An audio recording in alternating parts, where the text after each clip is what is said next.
Penguin Random House Audio presents The Woman in the Purple Skirt by Natsuko Imamura. Translated from the Japanese by Lucy North. Read for you by Jennifer Ikeda. There's a person living not too far from me known as the Woman in the Purple Skirt. She only ever wears a purple-colored skirt, which is why she has this name. At first, I thought the woman in the purple skirt must be a young girl. This is probably because she is small and delicate-looking, and because she has long hair that hangs down loosely over her shoulders.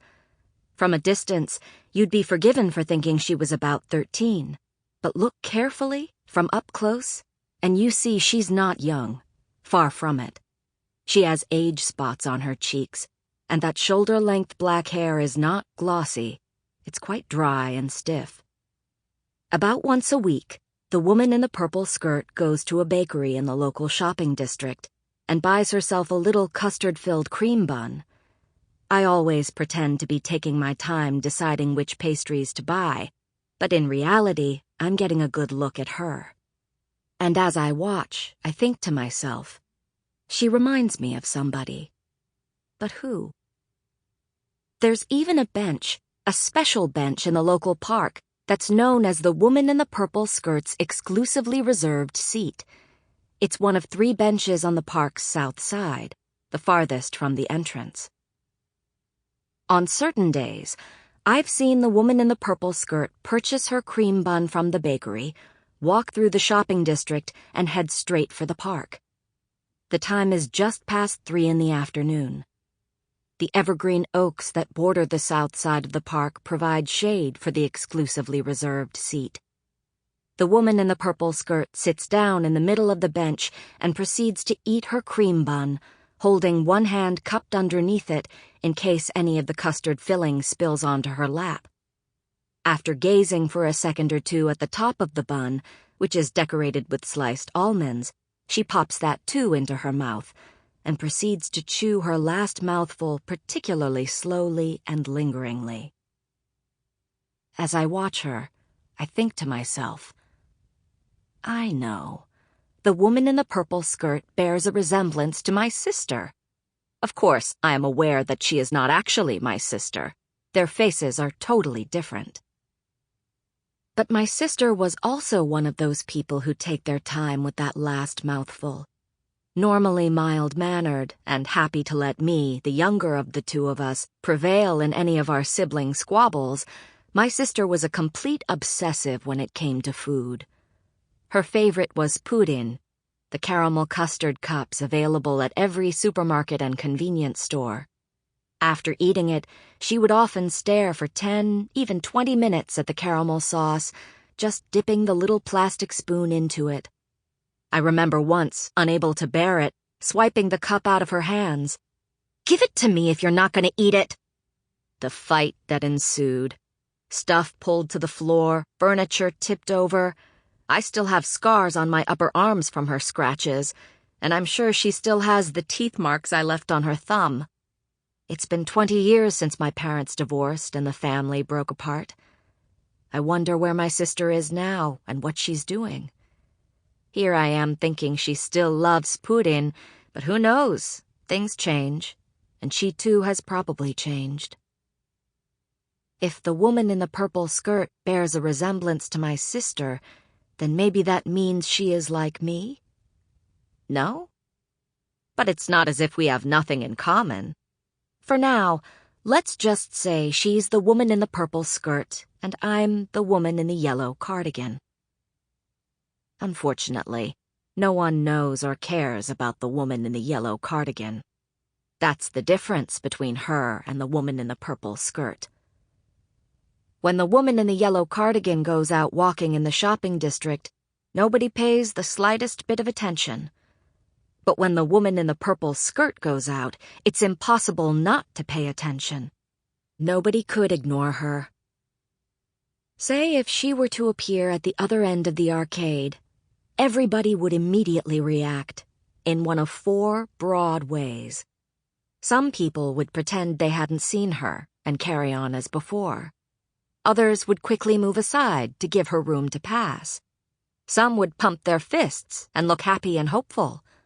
Others would do the opposite and look fearful and downcast.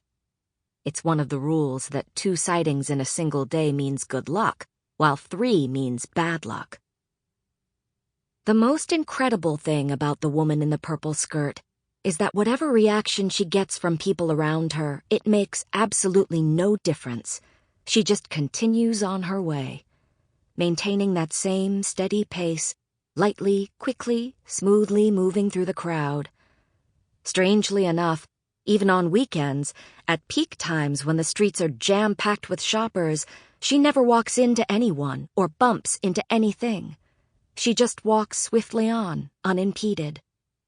I would say that to be able to do that, either she has to be in possession of superb speed, agility, and fitness, or she has an extra eye fixed to her forehead, a third eye skillfully concealed under her bangs, rotating 360 degrees, giving her a good view of whatever's coming her way. Whichever it is, it's a trick well beyond the capability of the woman in the yellow cardigan. She's so skillful at avoiding any sort of collision that I can understand why you might get a rather eccentric person coming along who feels provoked and gets the urge to purposely barge into her. Actually, there was one time when I myself succumbed to just such an urge. But of course, I was no more successful than anyone else. When was it? I think sometime in early spring.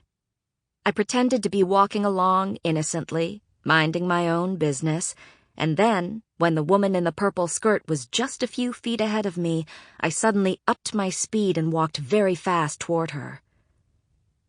A pretty stupid thing to do, as I soon found out. When I was within inches of bumping into her, the woman in the purple skirt simply tilted her body slightly to one side, and I went smack into the meat display cabinet in front of the butcher shop, fortunately escaping any serious physical injury, but still ending up with a huge repair bill from the butcher. That happened more than 6 months ago now. I've only just paid off the bill. And it wasn't easy. I had to resort to sneaking my way into the bazaars held at a local primary school, having picked up anything that might possibly sell, to make whatever extra pennies I could. The first few times I'd be thinking, now look where your stupidity has landed you. Do not try anything like that ever again. It's common knowledge that nobody who has attempted to collide with the woman in the purple skirt has ever succeeded. Don't you know that? If not because of that third eye on her forehead, then because of how uncannily quick and fit she is. Even if privately you can't help feeling that fit isn't quite the right word to describe her. Actually, it occurs to me that the way she has of swerving smoothly through the crowds, avoiding all oncoming people, is very much like the way an ice skater glides around on the ice. She is like that girl who won a bronze medal a couple of years ago at the Winter Olympics.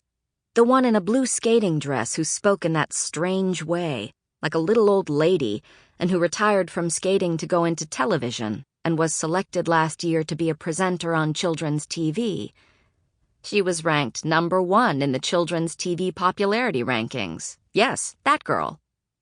Admittedly, the woman in the purple skirt is quite a bit older than she is, but, in my neighborhood at least, she is every bit as famous. It's true.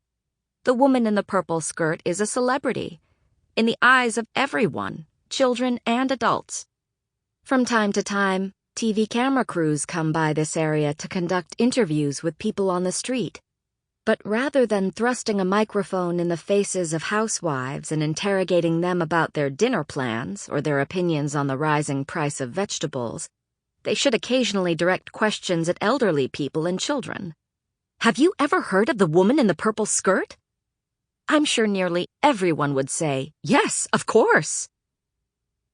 There's even a new game that the children have taken to playing. Whoever loses at rock, paper, scissors now has to go up to the woman in the purple skirt and give her a light tap. It's a minor variation on the usual game, but they all get very excited about it. It takes place in the park.